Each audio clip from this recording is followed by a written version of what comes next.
こんにちは、虎の本音、ジャパンニュースチャンネルです。今回の話題のニュースはこちらになります。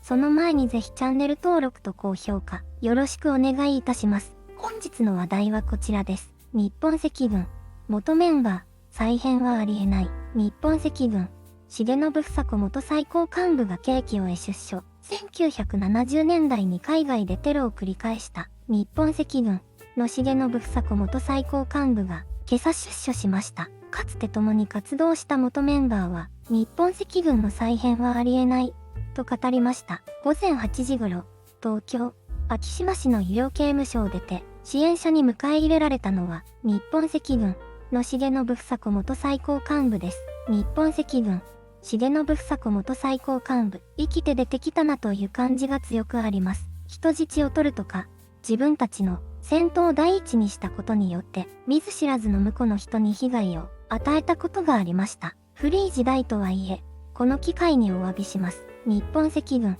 は1970年代に中東を活動拠点としてイスラエルのロッド空港での銃乱射事件や大使館襲撃、日航機ハイジャック事件などを起こした国際テロ組織です。重信元幹部は1974年オランダ・ハーグのフランス大使館占拠事件に関与したとして2000年に大阪府で逮捕され、その後、殺人未遂などの罪で懲役20年の実刑判決が確定しました。かつて重信氏と共に活動した日本赤軍の元メンバーは武装闘争路線を取った当時についてこう振り返ります。日本赤軍元メンバー、映画監督、足立正夫氏、世界中が、特に米軍のベトナム戦争が激しくなって、反ベトナム戦争で沸き立っている時期だった。世界中の若者たちは許せないものは許せない。大変な場所には出向いていくという思想的背景があったと思う。パレスチナの最前線は世界中からボランティアが来ていた。自分たちはどうしたらいいんだろうという話し合いが行われ、まとまって日本赤軍ということになっていく。世界同時革命を目指し多くの事件を起こしましたが、冷戦崩壊後は次第に活動が沈静化。重信元幹部は逮捕された翌年の2001年、獄中で日本赤軍の解散を宣言しました。足立氏は重信元幹部が出所しても再編はありえないと語ります。日本赤軍元メンバー、映画監督、足立正夫氏、僕らは自分たちがやっていた過ちを明確に素直に認めること。当時から無鉄砲に続けていた武装革命路線。この現代社会で果たして望まれているか、必要か可能か、全くそうじゃない。重信さんが世の中に帰ってくるのは嬉しいです。だからといって、日本赤軍の再編、再スタート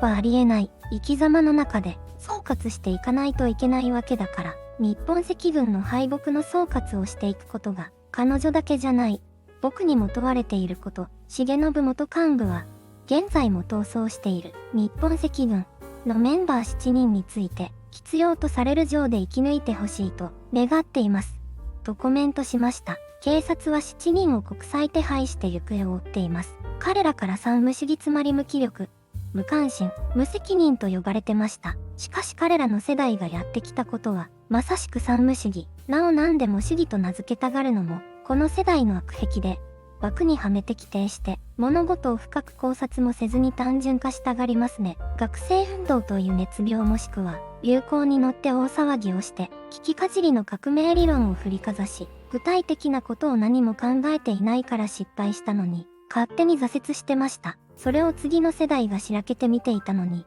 自分たちのやってきたことに共感しないから、産無主義と蔑んでいたのだろうな、と思っています。総括しようがしまいが彼ら世代の自己弁護に過ぎませんから、どうぞご自由にといったところですね。今の若者も含めて、各世代はそれぞれの時代を必死に生きています。反省しても、決して時代や他の世代に責任転嫁しないでほしいですね。当時は左翼にあらずんば人間で、あらずと言われたくらい左翼が流行っていた。世代の違う私には考えられないことだけど、左翼は理想を追い求める過程が過激で、自分勝手であったがゆえにどんどんと求心力を失った。私には現在の左翼は全く筋の通らないことを言う。老人のイメージしかない。中国の脅威を目の当たりにする現在、共産主義は怖い。人間的とは思えない。もし、彼らが生まれた時代がもっと後で、現在の若者であったなら左翼思想を、むしろ否定する存在だっただろうと思う。まだ日本には革命思想を持った人々は生きていますし、地下で活動をしているでしょう。しかし当時の左派及び極左の残党が、学校やマスコミにシンパが残っています。左でも右でも良いが日本のことを大切に思えば、それが一番、反政府思想ばかりではなく、天皇を中心にした日本の統治機構は、変えない方向で進めば、良いと思います。世界最古の王室をいただく日本は権威と権力を分けた先人たちの知恵の賜物であることを改めて認識した教育をお願いしたい。戦後のアメリカは日本に憲法9条と財政法4条という現在でも日本社会を奈落に落とす条項を作った日本赤軍が誕生したのはアメリカによる右翼排除と左翼教育が関連しているが、今アメリカは抗中政策として日本に上記の憲法改正を促している。それでも日本が変わることができないのは日本人が自分で自分の首を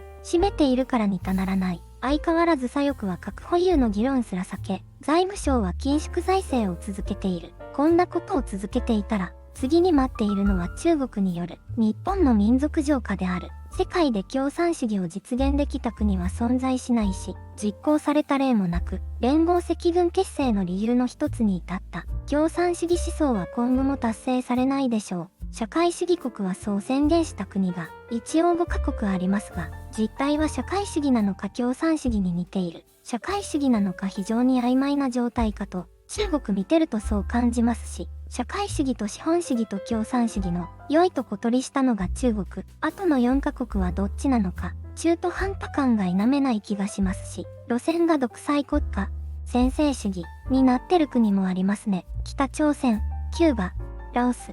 ベトナム、かつて旧ソ連のゴルバチョフ元大統領が世界で最も官僚主導型社会主義として成功し、かつ共産主義の理想に限りなく近づいた国家と絶賛されたのが日本ですね。あれ、自由民主主義の国ではと当時はその発言に疑問を抱きましたが、今の日本観てると確かに言われてみれば感はあります。今回の動画は以上になります。最後までご視聴いただきありがとうございます。ぜひチャンネル登録と高評価よろしくお願いします。